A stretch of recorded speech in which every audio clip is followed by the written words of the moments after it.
अध्याय 3। कहानी प्रायश्चित। कंटक वन में एक क्रूर बहेलिया घूम रहा था। उसने आज कई पक्षियों को फंसाने और पकड़ने की चेष्टा की, किंतु उसे सफलता न मिल सकी।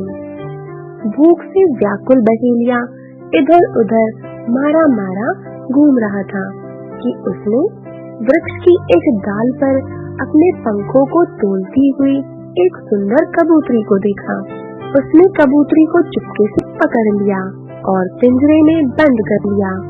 बड़ी प्रसन्नता से बहेलिये ने जंगल पार करके घर की ओर कदम बढ़ाए। जनवरी का महीना था। देखते देखते बादल पूर्व की ओर से उठा। तेज हवा वृक्षों को झकझोरती हुई चली।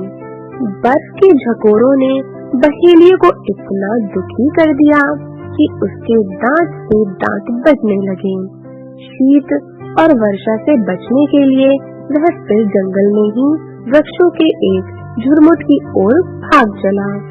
वर्षा रुक गई, किंतु रात्रि का अंधकार घिर आया था और आकाश में तारे जगमगाने लगे थे। बहेलिया वृक्ष के नीचे खड़ा हो गया और हाथ जोड़कर प्रार्थना करते हुए बोला, जो कोई भी इस वृक्ष पर रहता हो, कृपा करके मेरी सहायता करे। मैं शरणागत हूँ, दीन हूँ।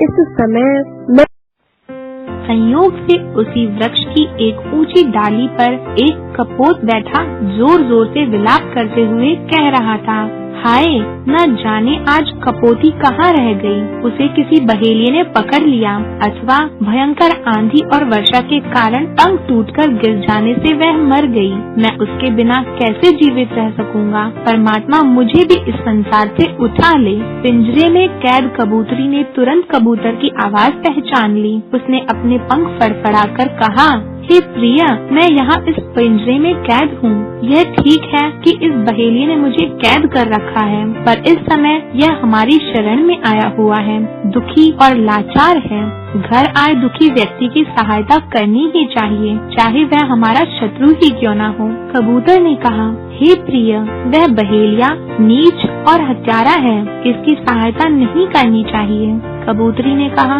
हे कपोत, सुनो, किसी नगर में एक दुष्ट ब्राह्मण रहता था। एक बार उसने देखा कि उसकी नगर में 4 ब्राह्मण कुछ कीमती चीजें बेच रहे हैं और बदले में रतन ले रहे हैं। उसने उन चारों को ठगने का निश्चय कर लिया और अत्यंत मिठास से बातचीत करते हुए उनसे मित्रता कर ली। अगले दिन जब वे ब्राह्मण दूर किसी देश में जाने के लिए चलने लगे, तो वह दुष्ट भी उनके साथ चल दिया। चोरों और डाकुओं के भय से उन चारों ने थोड़े थोड़े रतन अपनी अपनी जांघाओं को चीरकर उनमें छिपा लिए।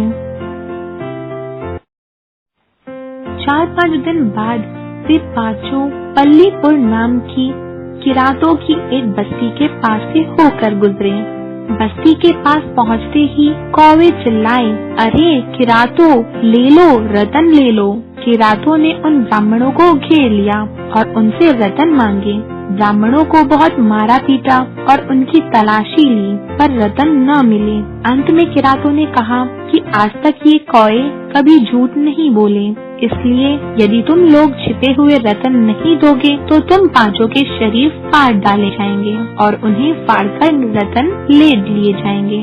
उस दुष्ट ठग ने सोचा कि चारों के साथ मुझे भी मरना पड़ेगा, तो क्यों ना मैं खुद ही मरकर इनके प्राण बचा लूं। ऐसा सोचकर उसने किरातों से कहा, हमारे पास रतन नहीं है। यदि तुम्हें विश्वास न हो तो पहले मेरे ही शरीर को चीरकर देख लो। मैं इन सबसे बड़ा हूँ, इसलिए मैं ही सबसे पहले मरना चाहता हूँ। यदि तुम्हें मुझे मारकर विश्वास हो जाए कि इन ब्राह्मणों के पास रतन नहीं है, तो इन्हें छोड़ देना। किरातों ने इस दुष्ट ब्राह्मण को चीर डाला, किंतु उन्हें कोई रतन नहीं मिला। उन्हें विश्वास हो गया कि कौवों ने झूठ बोला था।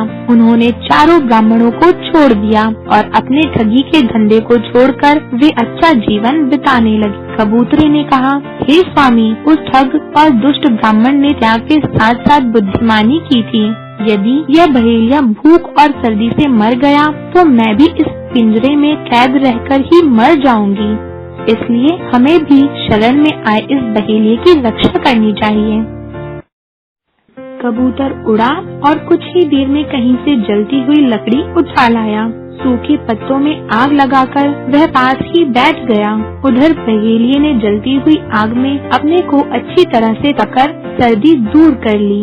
बहेलिये ने आश्चर्य से देखा कि कबूतर उस जलती हुई आग में कूद पड़ा। उस जले हुए कबूतर के त्याग को देखकर बहेलिये की आंखें खुल गई। उसने सोचा कि उसकी भूख मिटाने के लिए एक पक्षी भी जो अपना बलिदान दे सकता है तो वह तो मनुष्य है। उसने फौरन कबूतरी को छोड़ दिया। पति के मर जाने से व्याकुल कबूतरी भी उसी आग में कूद पड़ी। यह देखकर बहेलिया व्याकुल हो गया। उसने प्रतिज्ञा की कि वह भी इस क्रूर कर्म को छोड़ देगा और जीवधारियों पर दया करता हुआ ईमानदारी का जीवन बिताएगा।